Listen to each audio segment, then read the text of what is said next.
Hi, everybody.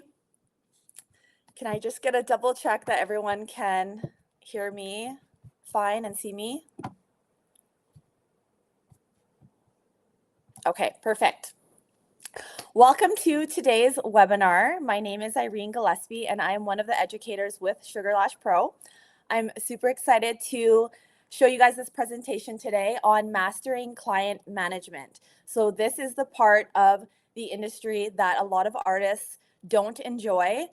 So whether this is something that you struggle with or maybe just want a little bit of insight on what areas you can improve on, I hope that you guys can take something away from today's webinar.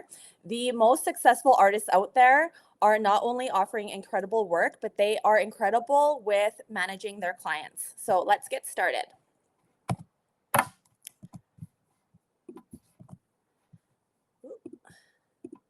A little bit about me and why I feel confident talking to you guys today about this topic.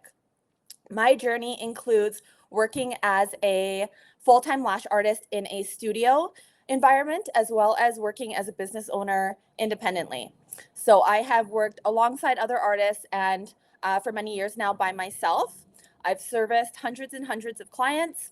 I have gone to school while working full-time as a lash artist. I went to school for entrepreneurial management, public relations, marketing, and clinical aesthetics and laser. I also have 35 or more various beauty industry certifications, whether that be lashes, brows, or permanent makeup. And of course, I started with Lash Pro in 2023.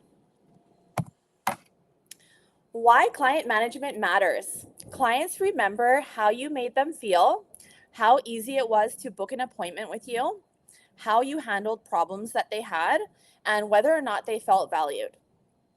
Benefits of strong client management include increased client retention, more client referrals, better and more positive reviews, fewer complaints, and a higher client lifetime value.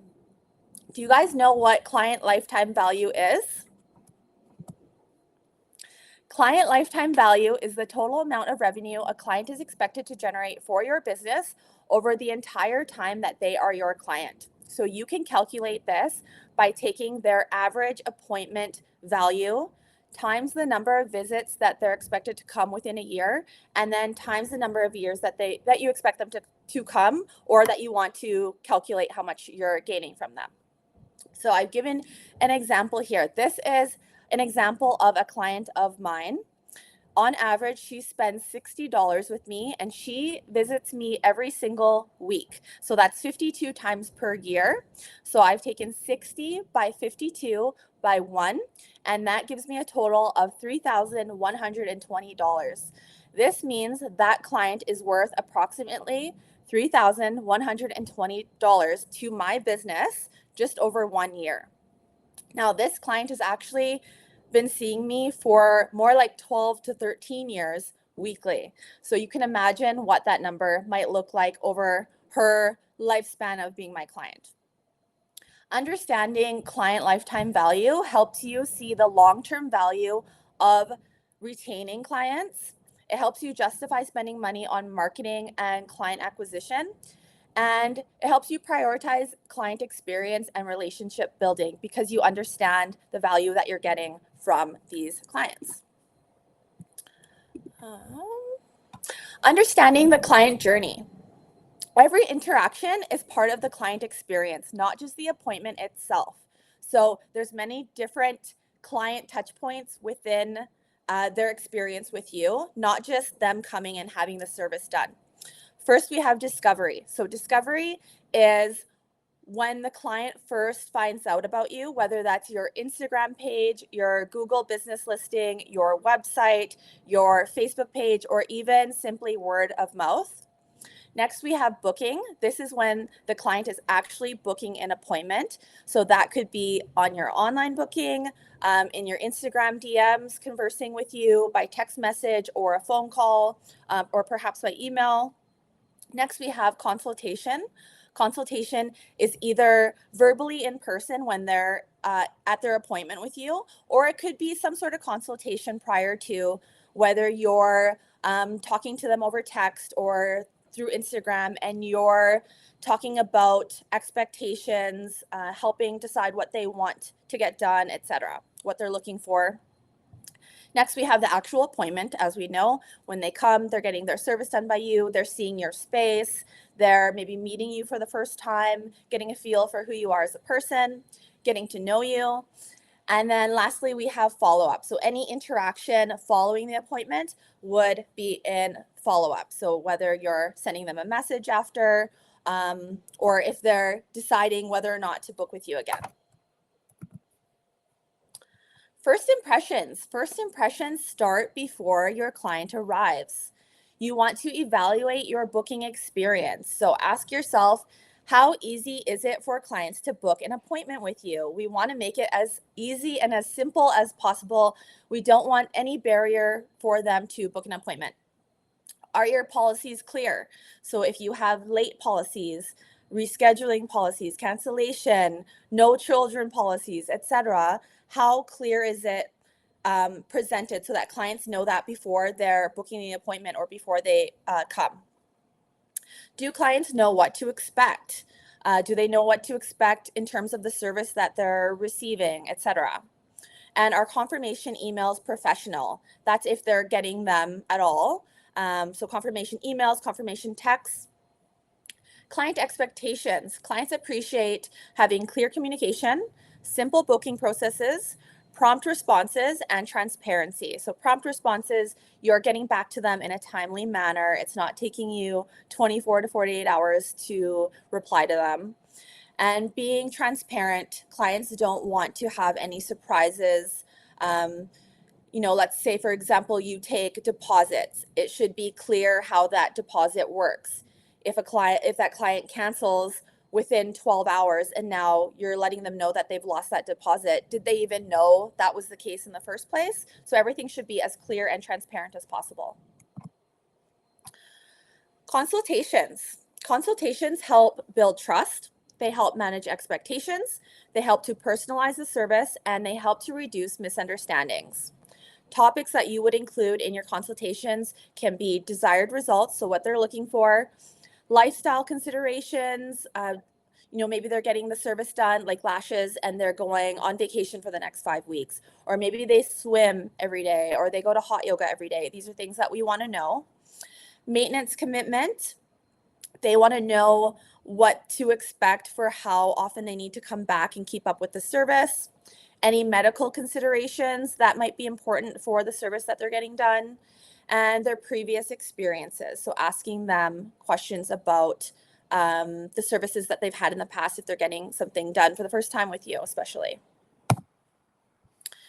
Communication. Great communication looks like being an active listener, asking open-ended questions, which means asking questions that don't result in just a simple yes or no. You're asking questions with intent of finding out specific information that helps you understand what they want. Clarifying their expectations. So let's say you have a client who says they want really dramatic lashes. Well, you want to clarify, what does dramatic mean to them? Because your idea of dramatic might be completely different from theirs. And we want to educate without overwhelming. So if you're doing a consultation, for example, we don't want to present our clients with so much information that they become overwhelmed. We are the expert. We just want to ask the right questions to understand what it is that they're looking for. And then from there, we are using that information to tailor the experience, the service to them. So we're not going to tell our clients that we have 7 different curls and we have all these different diameters and et cetera, because this can be overwhelming for them, especially when they don't understand the lash or brow artist lingo that we do. Examples can include, tell me what you like about your current lashes, as well as what concerns do you have. So when I have a new client, I always want to know if they've had this service done before elsewhere and whether or not they liked the service. Then I can ask them what they didn't or didn't like. That gives me important information about what to do for their appointment. Managing expectations is very important in this industry. Clients need to understand what's realistic and what's achievable with what they have naturally. They need to understand the maintenance requirements, and they need to understand retention expectations. Never promise perfect retention, identical results to their inspo photos, and outcomes that you can't guarantee. So if you have a client that perhaps shows you a picture and you know very well that is not within your skill set to offer them, just be honest about it. Then you're already setting the expectations, right? That they're not going to expect that they're going to get exactly that. And that's how you're going to reduce any dissatisfaction. So you can say something like, that's not something I normally do, but I can try my best. Or I don't normally do looks like that, but I can do this. Creating a luxury experience is a great way to make clients feel that they're getting more value out of their service with you. Small touches matter. Remember your client preferences. So if you have clients that, for example, they don't use the gel pads, they don't like the gel pads, they're sensitive to them, then you want to remember that each time that they visit. Perhaps they don't like having extensions placed right to the outer corner of their eye. You're keeping a mental note of that, or you're writing it in your client notes. So every time they come, you already know what you're doing and they don't have to remind you. Use their name when you can. So whether that's in person, especially over any sort of texting or messaging, I always try to use my client's name. If I have somebody message me and I don't have their number, for example, I will have to go through my online booking system, search their number, find out who's speaking to me, and then I reply to them with their name. So I'll say, oh, hey, Jenny, yes, we can rebook your appointment, okay? When my clients show up to the door, I'm always greeting them with their name. Hey, Kelly, come on in. Offer comfort items. Comfort items can be simply blankets, heated blankets, snacks, etc. Any little nice touches that are appreciated by them. Try to keep a clean environment. Be on time. This is really important. We want clients to feel like we feel their time is valuable. Our time is not any more important than theirs. They're planning time within their busy schedule to come and see us for their service. So it's really important to be on time. If you are constantly running late, especially with the same clients over and over, it becomes very annoying for them. So start increasing your service time, or start adding larger chunks of time between clients so that you're not running into this problem of running late. I purposely have 15 minutes or more between clients so that I don't run into this issue. And I don't want my clients even crossing paths. I want one person paying and leaving before the next person is even coming up to the door. Another thing I wanted to say about that, if I were to run late on a client, and I'm not talking about a few minutes, 5 minutes, if it was 10, 15 or more minutes that I've run behind, I'm going to give them a small discount. That's up to you if you want to do that, but I just think it's a nice gesture to offer $10, $15 off of their appointment. What is $10 to $15 for me when I know that's going to make them happy in the situation of being late? We want to portray professionalism from start to finish. So from the beginning of them becoming your client, or prior, all the messages, we're being as professional as possible right to the end of them seeing us. Whether that's 10 years from now, 15 years from now, we're still maintaining that professionalism. So these details often create stronger loyalty than discounts. Building long-term client relationships. Ways to strengthen relationships include personalizing interactions. So let your clients get to know you and your personality, and vice versa. Show an interest in your clients and wanting to learn about them and learn about their life. Celebrate their milestones. So if they have exciting milestones coming up in their life, they're graduating, they got a new job, they're having a baby, they're getting married, they got engaged, etc. The list goes on. We want to show excitement for them, because that makes them feel good. And we want our clients to feel good when they're visiting us and getting serviced by us. You can follow up after their appointments. This isn't something I personally do with everybody, but I believe as a beginner, it's a really good habit to get into. One, to get valuable feedback from your new clients when you're building your skills and getting faster as a lash artist. But for me, I'll do a follow up if there's perhaps a reason for me to check in with them. So let's say, for example, I had a client not too long ago have a allergic reaction to a lash lift service. So she reached out to me the next day and let me know that her eyes were swelling, whatnot, right? So I was making a point to check in with her day after day to see how her eyes were doing. So I'm showing that I care what's going on with her. It's also important to remember your previous conversation. So this being personable gets you really far in this industry. People like to know that they're not just a number to you. Their value is not just because we're getting money from them, but because we enjoy spending time with them, right? They're basically coming and hanging out with us for hours at a time sometimes. So try your best to remember any previous conversations that you've had. I'm pretty good at remembering little details about people's lives, but when I have a newer client that doesn't see me super often, I will go into their file and make little notes about our conversation or little details about them.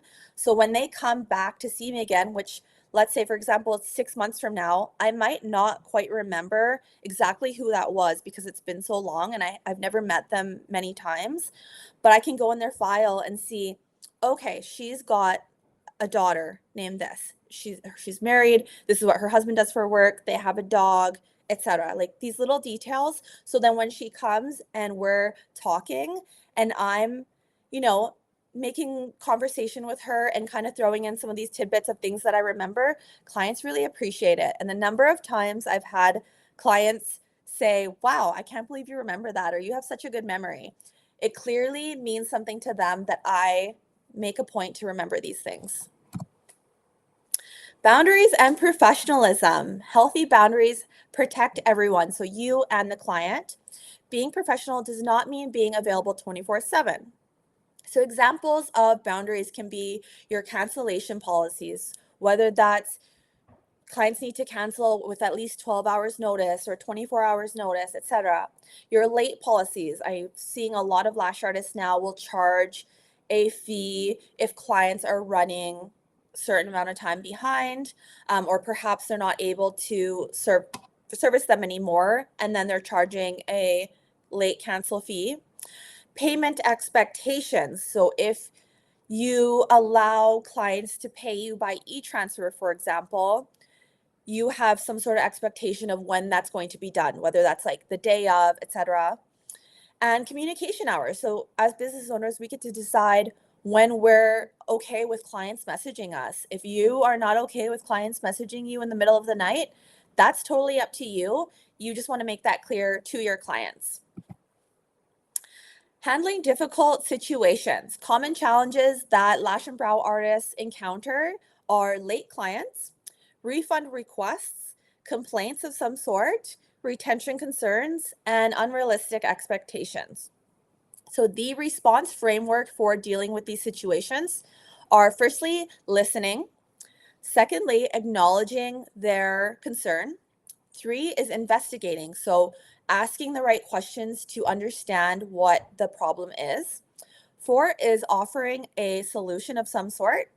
And 5 is documenting the interaction. So we just want to document it to protect ourselves in case something comes up. Turning complaints into opportunities. A complaint doesn't always mean a lost client. What clients want when they're communicating a concern to you, they want to feel heard and they want to feel respected. They want to feel valued as your client. And usually they want some sort of reasonable resolution. If they're a logical person in general, they're going to be happy with a reasonable resolution. Often the issue isn't the service, it's how the issue was handled. So if any of you are in those big lash artist Facebook groups, you will see lash artists like to post scenarios that they have going on with clients. And often I see a problem or a situation turn from something small into something really big because of how the artist responded to it in the beginning. So it's escalated into something that's kind of spiraled out of control. Client retention strategies. Retention starts before the clients leave. Strategies include rebooking before they check out or as they're checking out. So that means asking your client, hey, do you want to book your next appointment? Or we should book your next appointment. Educating them on aftercare, how to take care of their investment. Sending appointment reminders. This can be done either through yourself by messaging or through automation. And staying connected through email and social media platforms. Client management systems that help create consistency and save you so much time. Online booking, having an online booking system, I highly recommend it if you're doing enough clients and you feel like you can justify the cost. They range from anywhere from probably $15 to $100 for a solo practitioner. These allow clients to go online and manage their own appointments so they can book their appointments, reschedule them, cancel them. You can even take a deposit if you want to take deposits, so you can avoid missing out on clients, late canceling or rescheduling within your late cancel times. Having automated reminders, so clients being able to receive text or email notifications through your online booking system, reminding them of their appointment. So I have mine set to 48 hours, for example. So 48 hours before a client's appointment, they're getting an email notification that they have an upcoming appointment. This significantly reduces late cancellations. And you're always going to have clients that don't keep on top of what they have going on in their schedule. So this just helps reduce any miscommunication. It also gives you the option to have digital consent forms. So I have digital consent forms on my online booking system. So when clients book a service, whether that's lashes, brows, permanent makeup, they're getting forms sent to them by email to fill out prior to coming to see me. So this also saves time for me in the appointment. They're not showing up and having to sit there for 20 minutes filling out these extensive permanent makeup forms. So it saves a lot of time. Client notes. So as I mentioned before, writing little notes about your clients. You can also write what you've done on them throughout the service. If you're doing lashes, you can write what curls you used, what lengths, what the style was, etc. And then you can also have some sort of automated follow-up system within your online booking platform. So you can have emails sent out reminding them to book an appointment or to let you know if there's any kind of problem that's arisen. The power of client notes. Examples of things that you can write down or keep track of. Previous concerns that they've had, maybe with other artists or in their experiences with you. Styling preferences, like I said before, if they don't want lashes on the outer corners or they like their lashes a specific way, you can make little notes about that. The products that you've used, any allergies or sensitivities that they've had. Maybe they've got a little bit of sensitivity to the gel pads. You can write that in your notes. Their occupation, hobbies, family members, etc. Personal milestones, birthdays. If I see in my online booking system that a client has a birthday, I'm going to send them a text message and wish them a happy birthday. And you can write topics from your previous conversations just to keep a mental note. If it's something that's not easy for you to do on your own, just make notes of it. Why it matters, clients love feeling remembered. So we are going to do a little discussion here. I have 10 case studies for you guys. Different common scenarios that come up for lash and brow artists. It really can be applied to so many different things within the industry. So I would love for you guys to write in the chat box what you personally would do. There's no right or wrong answer. This is all going to be helpful for a discussion. So don't be afraid to put some answers there and we'll go through them and then I'll share perhaps what I would do. All right, so case study 1, a client cancels an hour before her appointment because something came up. That's what they have said. Something has came up. This is the first time it's happened. So I've put a few questions there. These are just some questions that you can consider, but I just want to know, how would you respond in this situation? So would you charge a cancellation fee? How would you respond to them? And would you continue booking this client?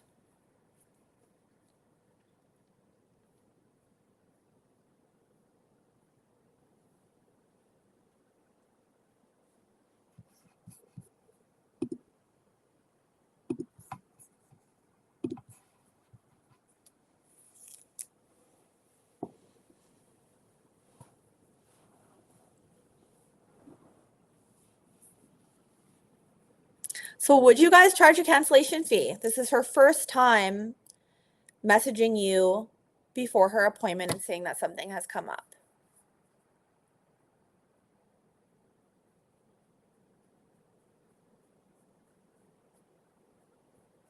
So if this is the first time that this has come up for this specific client, I personally will give them some grace.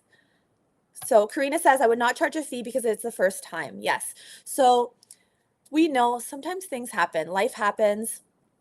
I want to give this client some grace. I, for this time, will not charge them a fee. And I will let them know that I'm not going to charge the fee this time. Okay. I usually let the first time slide, Caroline says.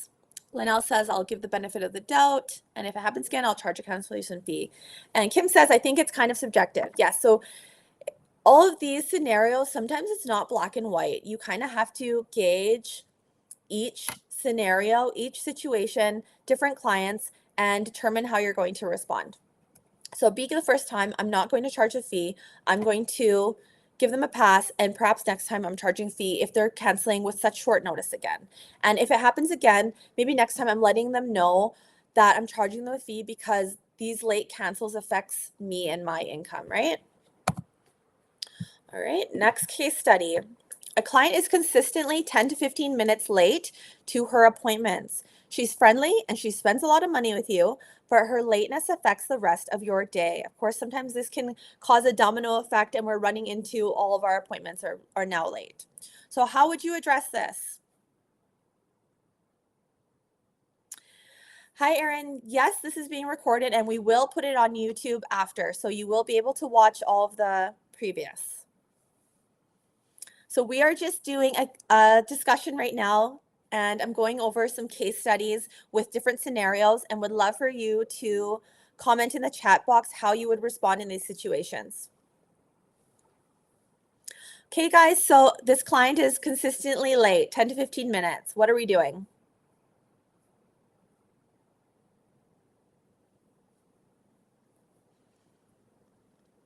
Do you guys have a late policy? Would you enforce it in this situation?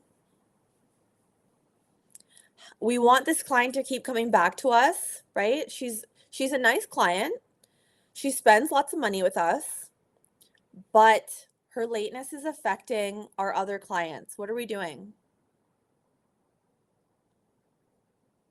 Okay, so Leah says she would deduct the amount of time from the appointment. So if her appointment is from 10 to 11, she will still stop at 11. So this is what I do too. I do a lot of lashes. So with lash appointments, this kind of works really well, where if a client comes late, I'm still going to just do what I can in the time that we have left. So their lateness is just affecting them and they're still paying the full amount. So I find when this kind of happens consistently, clients, they start to notice themselves that I'm showing up 10, 15 minutes late. I'm getting 10 to 15 minutes less work, but I'm still paying the same amount. So they almost kind of correct themselves. Now, I understand this won't work for every type of appointment. Let's say they're getting a lash lift and you already don't book out a lot of time for this service. So now them being 15 minutes late, you don't even know if you're going to be able to finish the appointment within the amount of time that you have. Then that might be more so a situation that you have to turn them away. Carol Ann says she would let her know that any appointment after 10 to 15 minutes moving forward will be canceled if it continues. If she is before the 15-minute grace period, she will only have the time scheduled until her next client comes in, as she does not run over time. If it continues, fees will be charged, and later on she may be let go as a client. So I think that's totally fair. If this is a consistent pattern and it's affecting you, you have all that right to make the decision to not service this client anymore, right? Because this is kind of showing that they maybe don't value your time as well. All right, let's move on to the next one. Case study 3, a client with sparse natural lashes wants a bold, dramatic set that you were not able to achieve. She's not happy with the final result. How do you explain the limitations and how do you manage her expectations? So of course, this is going to happen as a lash artist. We're going to have clients that want something that we can't realistically accomplish. Or if you have like a lash lift client, for example, we can only work with what they have naturally. So what do we do in this situation if the client has messaged us now, or we finish the service and they're looking in the mirror and she's not fully happy with what she's seeing?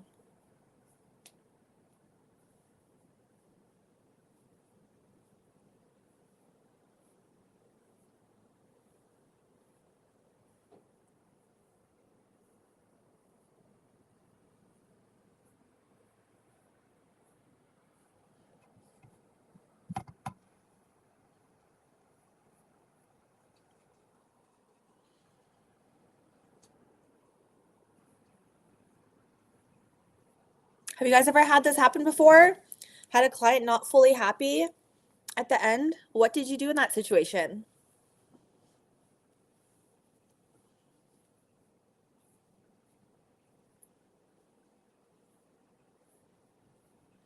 As we were talking earlier about the consultation process and managing expectations, Leah says she likes to take pictures of her natural lashes before I begin. Then I can show her comparisons of what someone's natural lashes who could handle a thick, dramatic set.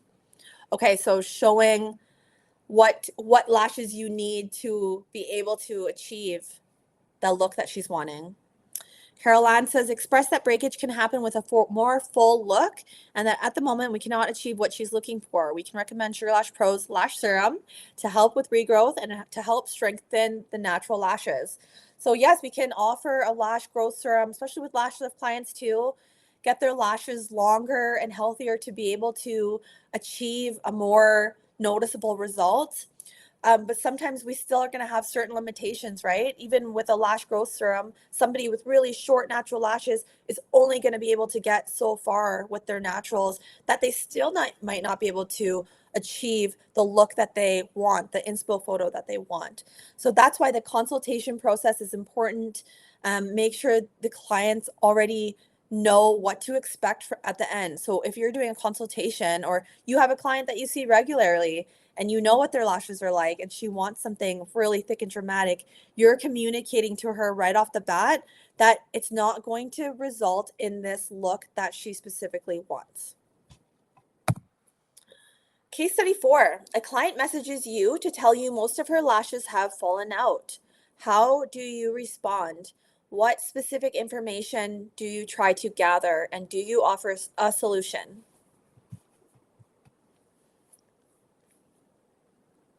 Of course, we've all had this happen to us time and time again.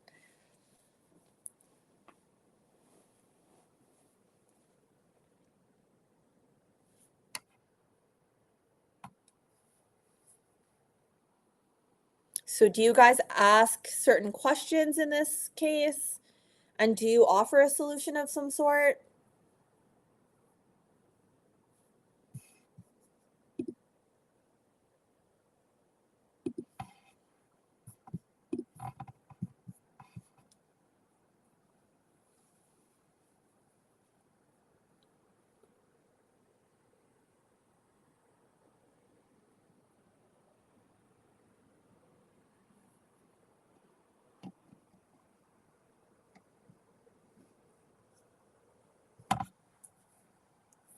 So if this happened to me, I would, of course, I'm keeping a mental note or checking in their file. When did they visit me? Is she messaging me within a few days?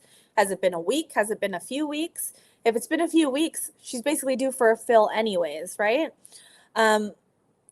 For me, this isn't something that happens often for me.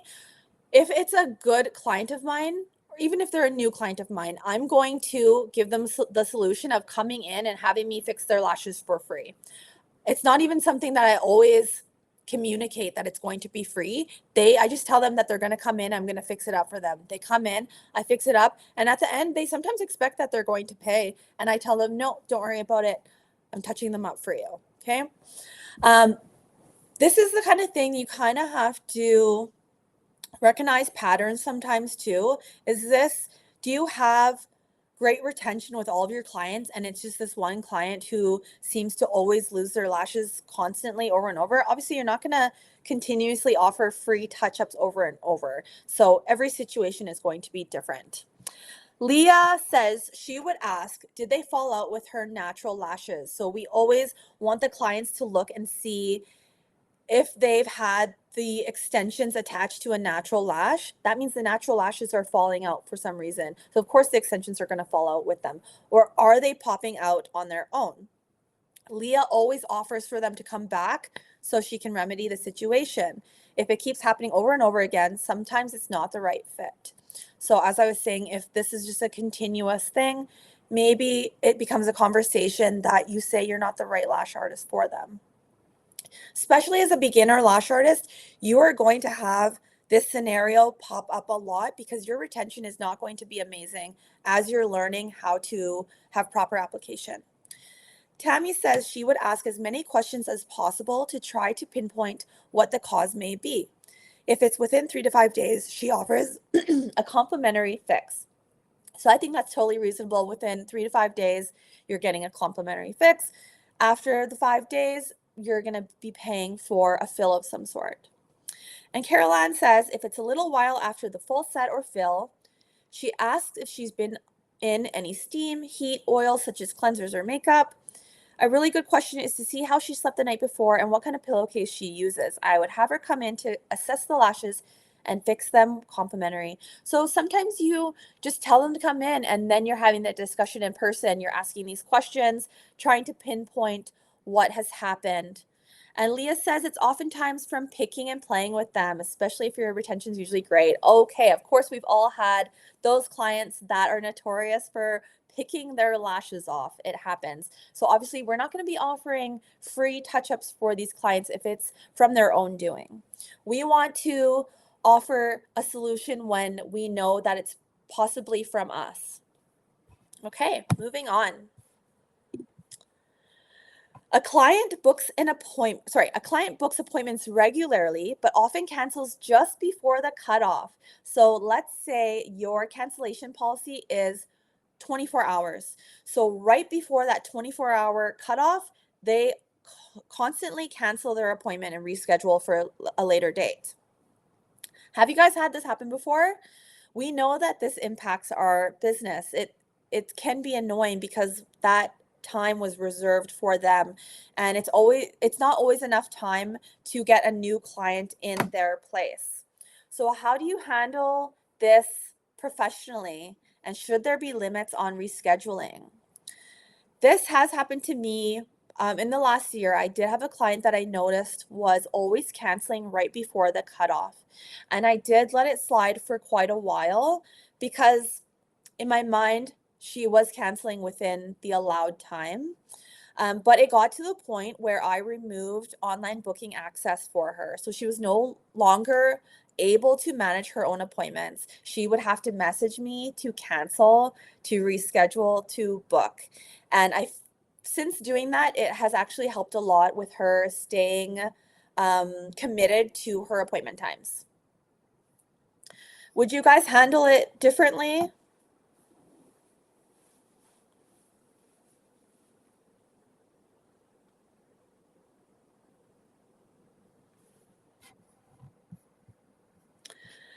Leah says she's booked and busy, so if they cancel last minute, I do not prioritize fitting them in. They often need to then schedule for a full set in a couple weeks.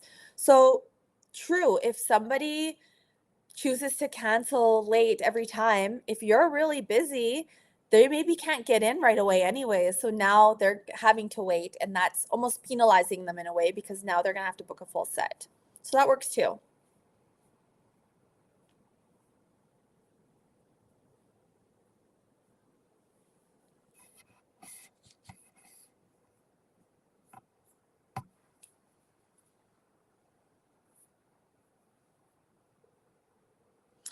You also can have a conversation with the clients where you're expressing how it impacts you, saying, yes, you are canceling within your right. You're doing it before the cutoff, but it's really hard for me to fill your spot with such short notice. So I do ask that you, when you book your appointments, try your best to be committed to the time that you're booking. Okay, guys, I'm going to move on to the next one. Case study 6, a client says everything looks great at the appointment. Later, she leaves a negative review online without contacting you first. How would you respond? So let's say, for example, you have a Google business listing and they've gone on there and left a poor review. How would you respond in this situation? Do you reach out to them? Do you reply underneath the review? Do you ignore it?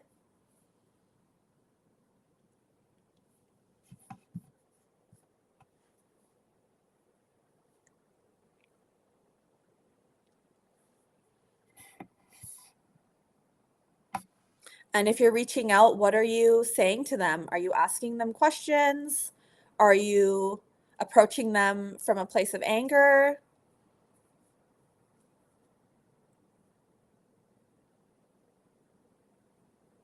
So I don't know if you guys have ever looked at reviews for a business on Google, for example, and you see a negative review and you've seen the business respond to them in a aggressive way or not nice way. How do you think that looks to potential clients?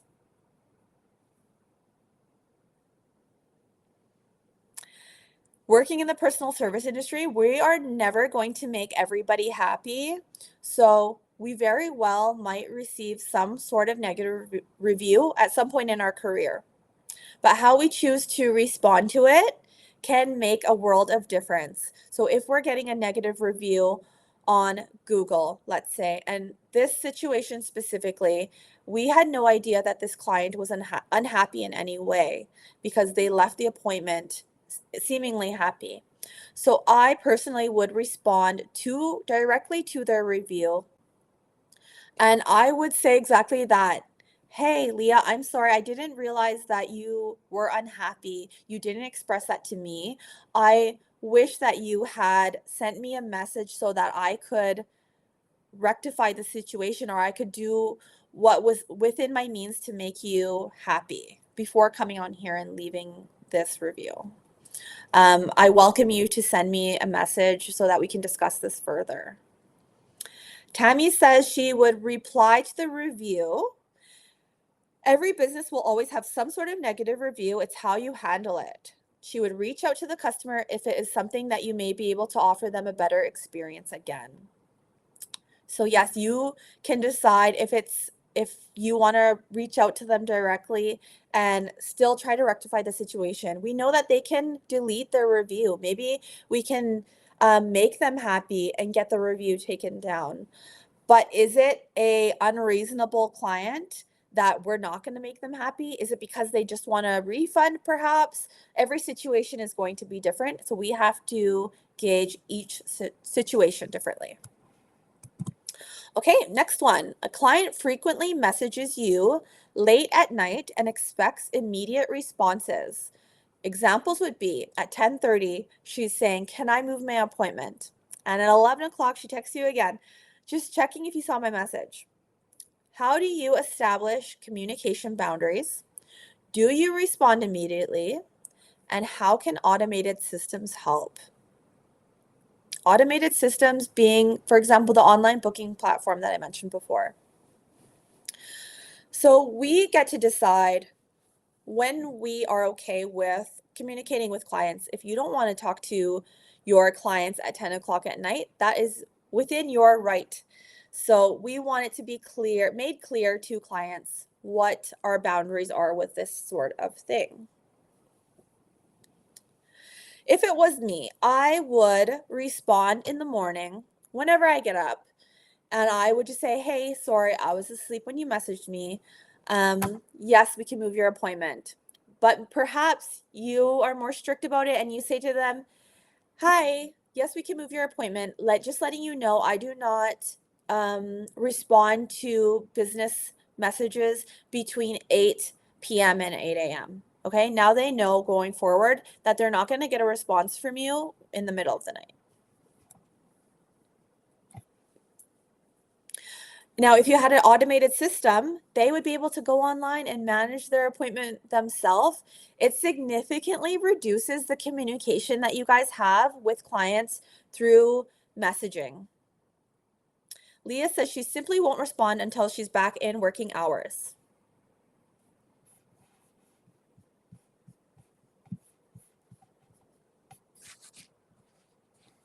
Okay. So if we don't want clients messaging us at that hour, we're not going to respond immediately because it teaches them that they can get a response. So that's why we're waiting until the next day, that at a time that we're comfortable with, and responding. Linnell says it's important to make clear what your office hours are. Yes. Okay. A new client asks for a discount on a service as the price is out of her budget. Would you offer one? How do you respond to something like this? Has this ever happened to you before? This happened to me a couple years ago. I had a new client book with me and we were talking over text, and then she asked me if I could offer her a discount. To which I responded that I don't offer discounts. This is what my price is. And she still chose to come and see me. Now, does your response change if it's a loyal client who's been coming to you for years? Let's say you have a client that's been coming to you for a long time who had a budget change. They had a change of job. They lost their job. They still want to come and see you. And they express to you, I can't afford to pay you $100 every few weeks anymore. Would you accept less? Do you have any other options for me? Leah says she will offer them one of her cheaper services, like a half set. That's a great solution. So instead of doing a full set of lashes, you're now doing something a little bit more natural that obviously takes us less time, which we can then charge less money for it. So she's still able to get lashes, just not what she normally does. And then perhaps later down the road, she's able to go back to getting what she normally does.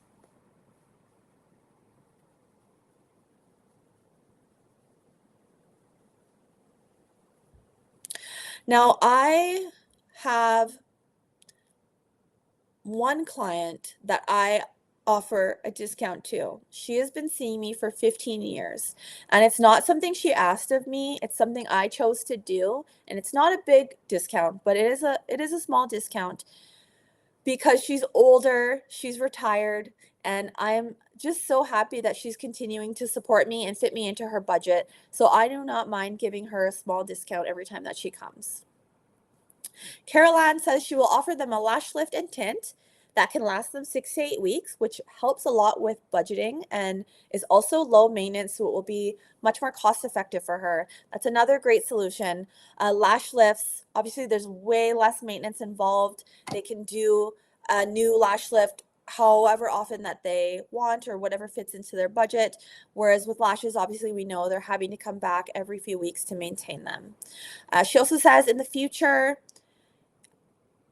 I'll say in the future, if I'm ever in her budget, I would love to bring her in. So yeah, sometimes we can't offer them a discount, and that's okay. But we would love to be able to service them still down the road if they can fit us into their budget again.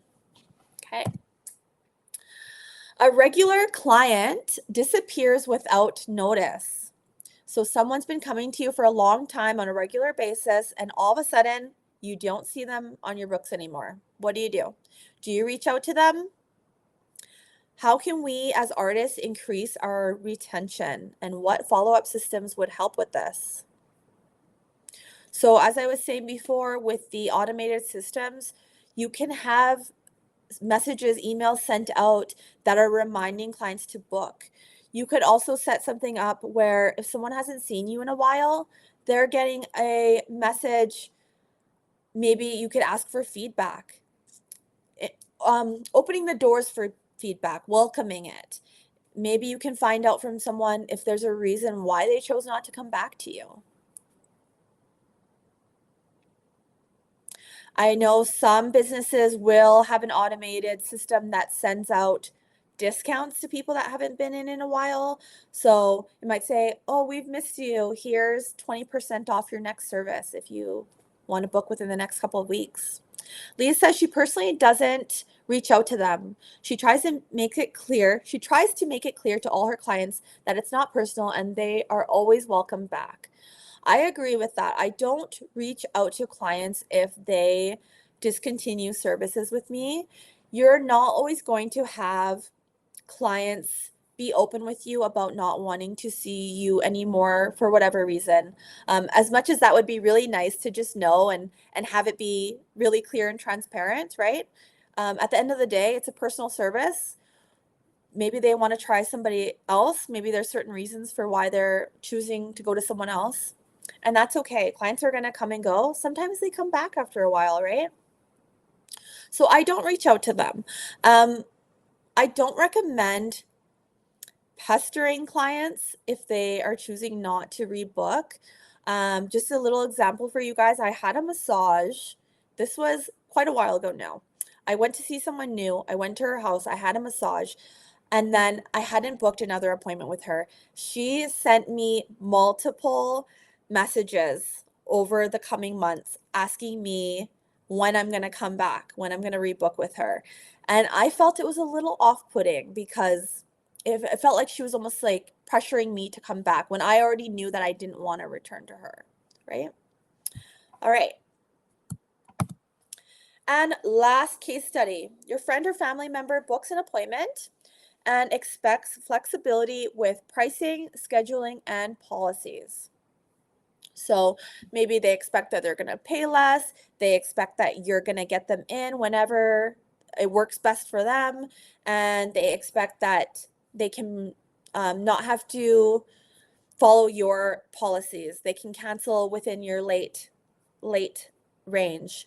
They can bring kids with them if you don't normally allow children.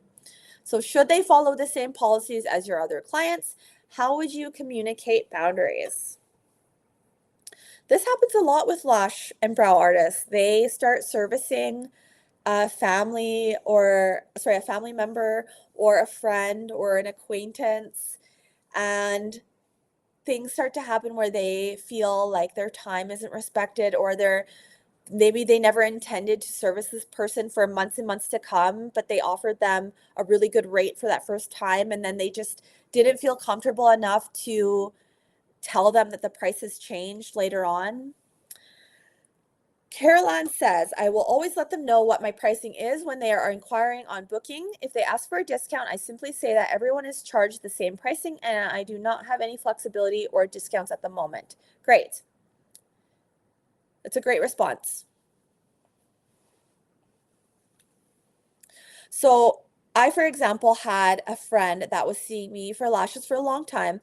And right from the start, I had been doing it for her for less than what I charged my regular clients. And after doing this for a couple years, I came to realize like, oh man, like I'm so busy and I have her appointment every few weeks and I'm making like a lot less than I normally do for my other clients. Like it just doesn't really make sense for me anymore. So I just sent her a message and I said, "Hey, I'm sorry. I can't offer you the discount that I've been giving you. Like it's from going forward it's going to be this much." And she was understanding. But we just have to communicate these things. Leah says she offers friends and family 20% off. She only has a couple friends who get them, so it doesn't bother her. I'll let them know that full paying clients take priority. Okay, that actually makes a lot of sense. So if her friends or family want to get in for appointment, but she's got a regular client, a regular client that pays regular price, that is going to take priority. So she needs to get that client in over this family or friend that is paying less. So I think that's totally fair. Okay, guys, that's it for the case studies. Thanks for sharing your answers and your personal experiences. We've got 2 upcoming webinars in July. Normally we just have one, so we got 2 next month. The first one is on July 7 at 12 o'clock EST. That is recession-proof lashes, retention strategies for a tough economy. And then July 22nd, 1 o'clock EST, advanced mapping for every face. So tune into those if you're interested. You can subscribe to us on YouTube and catch up on our past webinars. We upload all of them. So go in and watch all of our past ones. This one will be uploaded as well. If you missed the beginning of this, go ahead and watch it there. We would love for you guys to scan this QR code and share your feedback about today's webinar. If any of this was helpful for you guys, you can share that or share maybe your favorite part about it. I would love to know.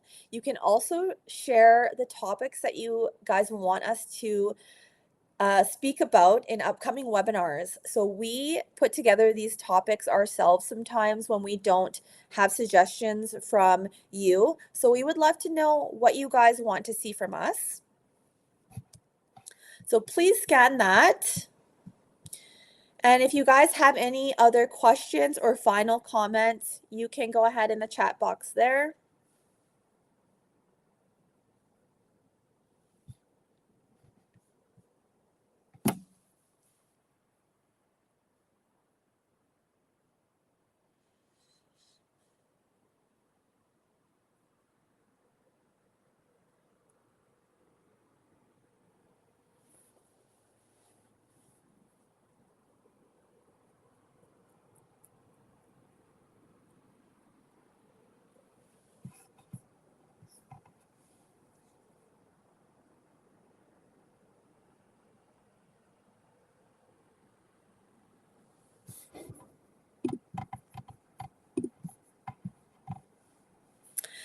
Thank you, everybody. Have a good rest of your day.